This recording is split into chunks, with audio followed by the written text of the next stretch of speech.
Está conosco o Léo Fará. O Léo Fará, o nosso ouvinte já conhece, já conversou conosco algumas vezes.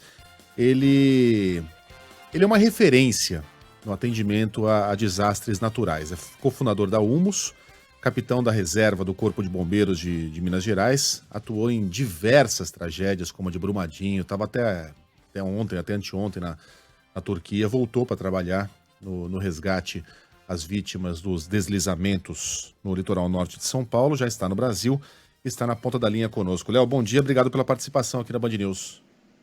Bom dia, Megali. Obrigado pela oportunidade mais uma vez aí de conversar com vocês. Não sei se meu áudio está bom. Tá ótimo. Aí está chegando bem. Tá perfeito. Então, a gente está aqui numa área um pouquinho isolada, por isso que eu estou preocupado aí para ficar da melhor maneira para os ouvintes. Não se preocupe. Ô Léo, quais são as particularidades dessa tragédia? Você está vindo de um país em que mais de uma semana depois do terremoto, pessoas, bebês inclusive, foram encontrados ainda com vida. A gente está diante de uma tragédia em que a gente pode sonhar com o resgate ainda de pessoas vivas? Olha, falando tecnicamente, é bem mais difícil num soterramento a gente encontrar pessoas vivas do que num terremoto, tá? O terremoto, ele tem por peculiaridade formar espaços vitais isolados, que são bolsões de ar, vamos dizer assim, né, popularmente, onde as pessoas conseguem sobreviver nessa célula de sobrevivência. O deslizamento, ele tem por característica, né, um fluxo muito intenso, não só de terra, como de água, e essa terra, lama e água, ela acaba preenchendo os espaços vazios desses bolsões de sobrevivência. Em termos, vamos dizer assim, técnicos mesmo, a gente tem notícias, né, de deslizamento de pessoas que sobrevivem até 36 horas, tá? Já nos terremotos, a gente tem casos, né, até recentemente, né, que a gente viu na Turquia, nós resgatamos pessoas aí com 7 dias de terremoto, vimos, né, resgates acontecerem com 13 dias. Então, falando tecnicamente, a gente realmente entra numa curva onde essa janela de sobrevivência ela já está praticamente zerada num deslizamento. É lógico que todo o trabalho ele é feito com muito cuidado pelo Corpo de Bombeiros aqui de São Paulo, está fazendo um trabalho fenomenal, uma gestão fenomenal, mas a gente já tem essa dificuldade, né? A gente já trabalha mais com a recuperação, com o encontro, né, de corpos do que de pessoas vivas. Então é algo que é diferente de um terremoto, onde a chance de você encontrar alguém com vida realmente é muito maior do que em deslizamentos como esse. Capitão, é a Sheila falando por aqui, bom dia. Qual é a maior dificuldade de trabalhar numa área assim, inclusive porque tem mais previsão de chuva mais tarde, a gente tem falado nos últimos dias sobre o solo muito instável, o solo encharcado, mas qual é a principal dificuldade e é possível fazer paralelos de atuação, já que o senhor esteve em Brumadinho, esteve em Mariana, é claro, com proporções, dimensões diferentes? Ô Sheila, bom dia. Bom, aqui são algumas peculiaridades. Primeiro que Mariana e Brumadinho, por exemplo, Mariana, apesar de ser uma área muito extensa, né, ela iniciou ali em Bento Rodrigues e foi até o litoral do Espírito Santo, é uma área que, querendo ou não, ela é delimitada pelo percurso do rio. A mesma coisa Brumadinho, então a gente tem uma área delimitada. Aqui no litoral norte de São Paulo, são vários pontos que foram atingidos. Então você não tem uma área específica que você consegue percorrer todo o desastre. Então é uma área muito extensa com vários pontos. Além disso, né, eu tô vendo as imagens aí, vocês podem reparar que tem vários pontos que estão bloqueados. Então a ajuda muitas vezes ela não chega, os carros não chegam. E como tem muita previsão de chuva, o teto de voo para as aeronaves ele é muito restrito. Então é difícil de você chegar em alguns pontos. Então, em desastres como esse, que aconteceu aqui no litoral norte de São Paulo, a gente pode comparar, por exemplo, com o que teve há 2 anos atrás, se eu não me engano, em Petrópolis, onde a gente também atuou. E são mais complicados, que você precisa de ter várias frentes de trabalho e uma coordenação muito bem feita, porque você perde a noção, né? Você não sabe exatamente aonde está o evento. Existem localidades aqui que tem uma dificuldade de ser acessada muito grande. Então, para você coordenar várias tropas em vários locais, é extremamente complexo. Então, isso exige uma dificuldade muito maior do que operações como Brumadinho e Mariana, que você tem um ponto restrito. Aqui não, aqui são vários pontos. E é lógico, a gente acaba recebendo, né, a UMS, ela foi chamada para fazer a gestão do abrigo aqui na escola, na Verde Escola, pediram para que a gente conseguisse fazer esse gerenciamento total do abrigo, dos desabrigados, a interlocução com as forças de segurança pública, e aí a gente acaba tendo um segundo problema, que são várias pessoas que entram na zona quente, que querem ajudar, a gente entende isso, mas que não tem essa expertise, que não tem o know-how, e acaba sendo um problema para a cidade. Porque se a gente for pensar, o que acontece é o seguinte: as pessoas que estão aqui desabrigadas, elas precisam de água, precisam de tomar banho, precisam de alojamento. Então não pode chegar uma pessoa aqui querendo ajudar e que precise também de água, banho, alojamento. Se ela precisa disso, você acaba tirando dos desabrigados. Ontem, por exemplo, o fluxo aqui foi tão grande na Verde Escola, no Instituto Verde Escola, que está fazendo o acolhimento dessas pessoas sem ter a obrigação legal de fazer, que acabou a água do Instituto. Porque além das famílias, muitos voluntários estavam usando desse recurso que é para as famílias. Então é uma gestão que ela é extremamente complexa de ser feito, que não fica só restrita aos pontos de resgate que a gente está vendo. Porque existem pessoas desabrigadas, existem pessoas que estão isoladas, né, que não conseguiram sair das suas áreas de acesso, e aí a gente precisa de um trabalho de maquinário para liberar pista, e a gente está vendo com muita maestria o governo de São Paulo fazer isso de uma maneira mais rápida possível.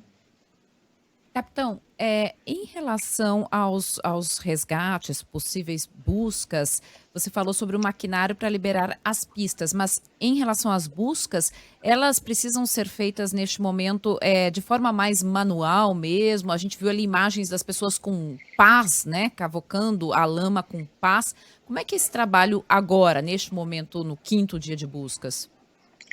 A gente está observando aqui umas 5 frentes de trabalho, e até o acesso de maquinário nesses locais é extremamente complexo, né? Não é qualquer máquina que consegue chegar lá, a gente precisa de máquina de esteira, para que ela tenha uma estabilidade maior e ela não venha acabar sofrendo um acidente.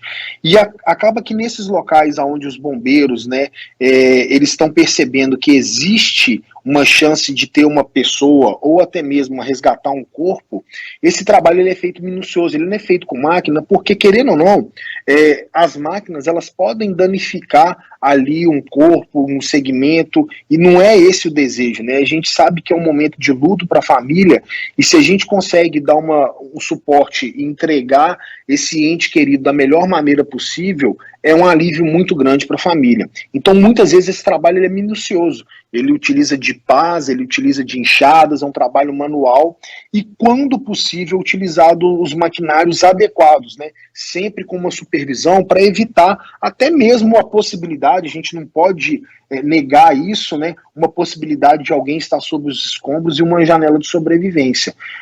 Algumas técnicas a gente vai tentar empregar aqui junto com o Exército, o Bombeiro, orientando, que é a técnica de desmanche hidráulico, que é onde a gente utiliza a força da água, né, essa água que está parada, através de motobombas. A gente fez isso muito em Brumadinho, fez isso em Mariana, fez isso em Petrópolis. A gente utiliza a força da água para fazer essa escavação, que acaba sendo uma escavação rápida e a gente preserva, né, muitas vezes o corpo ou a possibilidade de vida. A gente tem que lembrar também que esse tipo de área é uma área que tem muita árvore, que tem muitas galhas, então exige também um trabalho com o maquinário de motosserra para cortar essas árvores.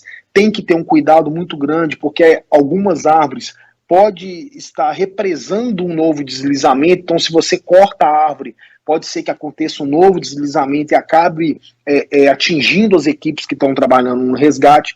Então não é um trabalho simples. Por isso que a gente fala muito que às vezes os voluntários, né, a própria população, ela quer fazer esse tipo de resgate, mas não se as pessoas não têm a técnica necessária, o conhecimento necessário, existe um risco muito grande dessas pessoas se tornarem novas vítimas, principalmente, igual vocês comentaram aí, com a chance de ter novas chuvas. Então isso tudo é observado pelas equipes de resgate para que, acima de tudo, não tenha novas vítimas, né? Novas pessoas não sejam atingidas por esses eventos novamente. Capitão, desculpa, você falou de uma técnica do desmanche, que você utiliza Isso, a força desmanche da hidráulico. desmanche hidráulico, utiliza a força da água que está parada para escavar essas áreas. Eu queria que o senhor explicasse melhor isso. Como é que funciona essa técnica? Imagina se você tem um caminhão, o caminhão de água do bombeiro, acho que é o jeito mais fácil das pessoas entenderem, né? Uhum. A água, ela sai com uma pressão ali daquele jato. Então, quando você joga essa água no terreno, essa água suja que está represada, a gente utiliza bombas estacionárias, tá? Não é água que está limpa, não é água para consumo, né? A água própria do terreno que vai sendo empoçada. Essas bombas, elas conseguem captar água com até 70% vamos dizer assim, de sujidade, e aí essa água a gente faz uma recirculação com ela, utilizando a força da bomba de água para escavar o terreno. É como se você imaginasse aí uma mangueira de casa, quando você joga ela no terreno e a força da água vai escavando o terreno. Então a gente utiliza dessas técnicas para conseguir remover uma quantidade de lama mais grande. O grande problema dessa utilização dessa técnica é que você precisa de um local ideal, um local de captação dessa água e dessa lama, você precisa de ter um cuidado muito grande, então não é todo local que você consegue utilizar essa técnica, não. Essa é uma técnica para buscar, desculpa... Essa é uma técnica que ela... Para buscar sobreviventes ou para limpar o terreno? Não, ela originalmente ela era utilizada em mineração, tá? É uma técnica que... eu tenho uma formação em engenharia geotécnica, né, que é na área de mineração, então é uma técnica que é utilizada para escavação do terreno na mineração para retirada de metais, e muitas vezes ouro ou outros metais. E aí a gente começou a utilizar essa técnica em Minas para fazer alguns resgates pontuais, e a gente conseguiu perceber que ela ajudava muito, né? O rendimento do trabalho, vamos dizer assim, para você tirar um corpo que está soterrado, que às vezes vai demorar com pá, com enxada, ele vai demorar aí cerca de 6 a 8 horas, com essa técnica você consegue diminuir ela para 2 horas, utilizando a própria água que está empoçada no terreno e você fazendo uma pressão, uma pressão de água para escavar o terreno, né? A pressão da água, ela escava essa lama que está aglutinada ali e ela é liberada para outros locais de captação. Uhum. A gente está falando de uma técnica, desconhecíamos aqui, né? Essa técnica. A gente utilizou muito em Brumadinho, né? A gente utilizou muito em Brumadinho, em Mariana, em Petrópolis, né? Nós trabalhamos em uma frente lá, nossa ONG trabalhou em uma frente onde tinham 13 pessoas desaparecidas e a gente tirou praticamente 90% das pessoas que estavam desaparecidas. A gente utilizou essa técnica com a própria captação de água do terreno para conseguir remover a lama e tirar os corpos. Uhum.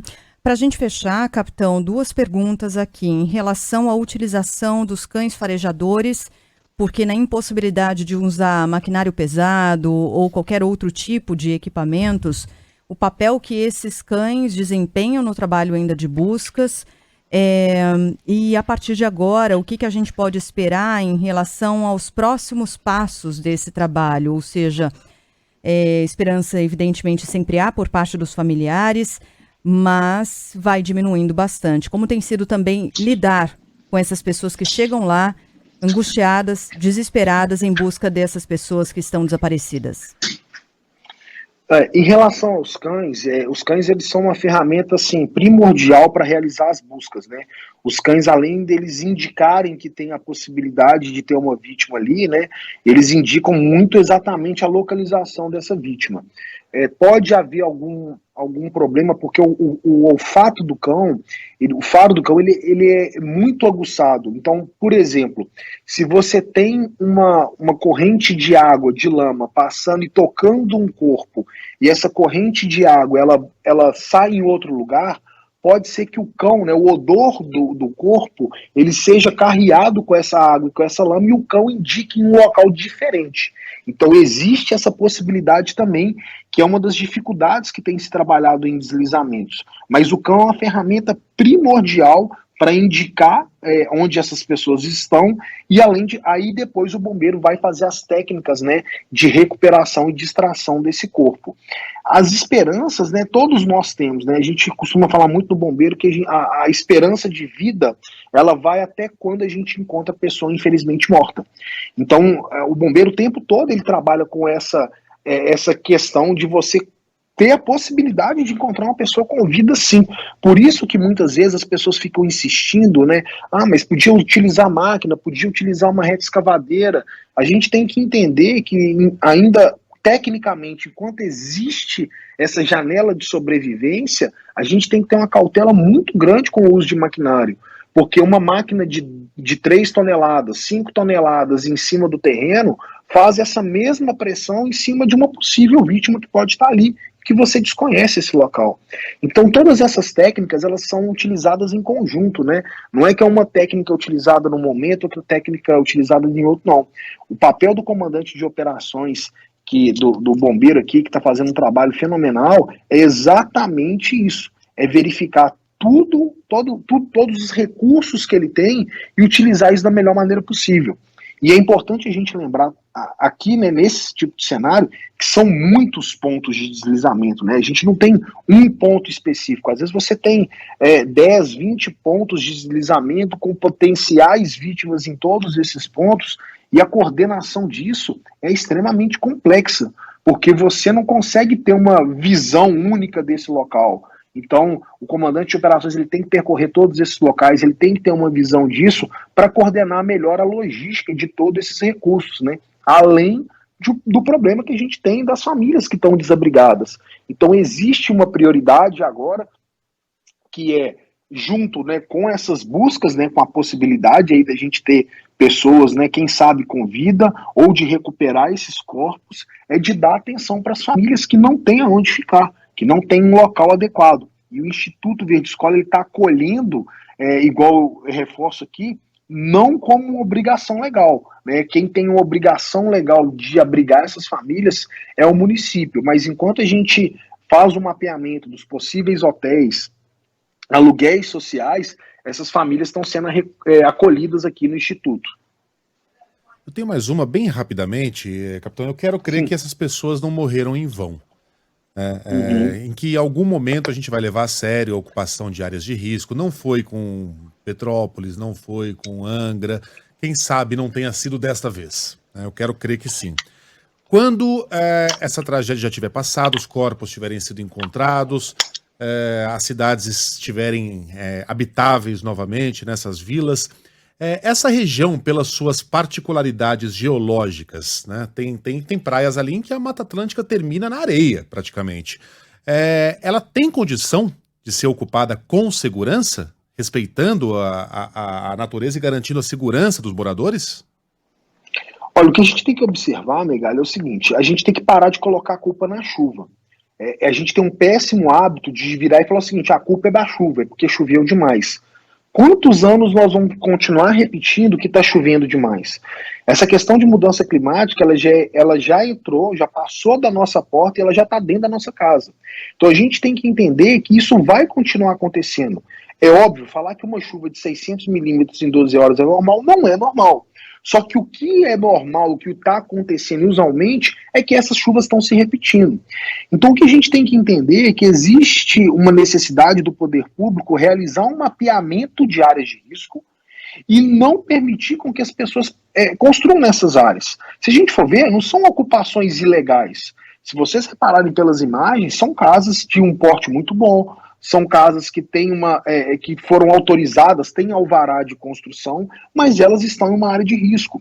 Então, o reuso urbano, o replanejamento urbano, ele tem que ser pensado para ontem, né? Esses locais que têm uma incidência de chuva, uma área de Mata Atlântica, onde o solo tem uma gramatura grande e você tem uma espessura do solo pequena, onde a água cai, infiltra e tem um deslizamento. Essas pessoas têm que ser retiradas de lá. A gente fala que a prevenção, as pessoas não dão a importância para a prevenção, né? A cada $1 que você investe em prevenção, você economiza de 7 a 10 dólares na resposta e na reconstrução. Infelizmente, as ações de prevenção, elas não são tão midiáticas e elas não têm tanta importância porque as pessoas não conseguem ver o resultado. O melhor comparativo que eu faço é quando o poder público, né, a prefeitura, o Estado, coloca, por exemplo, placas de risco de alagamento em uma determinada avenida. Se o carro está passando por ali e ele vê aquela placa, provavelmente ele vai mudar a rota dele, se está num dia chuvoso, e ele não vai passar naquele local, tá? Então você ali, várias pessoas fazem isso e você está salvando várias vidas. Você não sabe quem que você está salvando, mas várias vidas são salvas. Quando você não tem essa placa, as pessoas enfrentam a correnteza, enfrentam esse risco de morte e podem acabar morrendo. E aí você sabe quem, aquela pessoa que morreu, infelizmente, tem nome e CPF. Agora a pessoa que ela tem a prevenção, você não sabe quem que ela é. Então a gente tem que mudar um pouco o nosso mindset e começar a investir muito em prevenção, no reuso urbano, no replanejamento urbano, para que a gente não ocupe essas áreas de risco. Porque essas chuvas elas vão continuar acontecendo e a gente está passando da hora de parar de colocar a culpa na chuva. A gente tem que agir sempre antes que aconteça. Muito bem. Capitão da Reserva do Corpo de Bombeiros de Minas Gerais, cofundador da Humus, Léo Fará, conversando aqui conosco na Band News mais uma vez. O Léo Fará é mestre em Engenharia Geotécnica, tem especialização em Gestão de Desastres no Brasil, no Chile, no Japão, pela Unesco e em Redução de Riscos pela ONU. Uma referência no Brasil e no mundo, inclusive, para quem não se lembra, conversávamos com o capitão na semana passada ou retrasada, direto da Turquia. O capitão foi chamado, estava na Turquia, no atendimento sendo feito lá às vítimas do terremoto, retornou aqui, foi chamado e nos atende agora diretamente do litoral norte de São Paulo, da região ali entre Juqueí e Barra do Saí. Capitão, muito obrigada pela entrevista. Eu que bom agradeço trabalho. mais uma vez. Obrigado. Obrigada.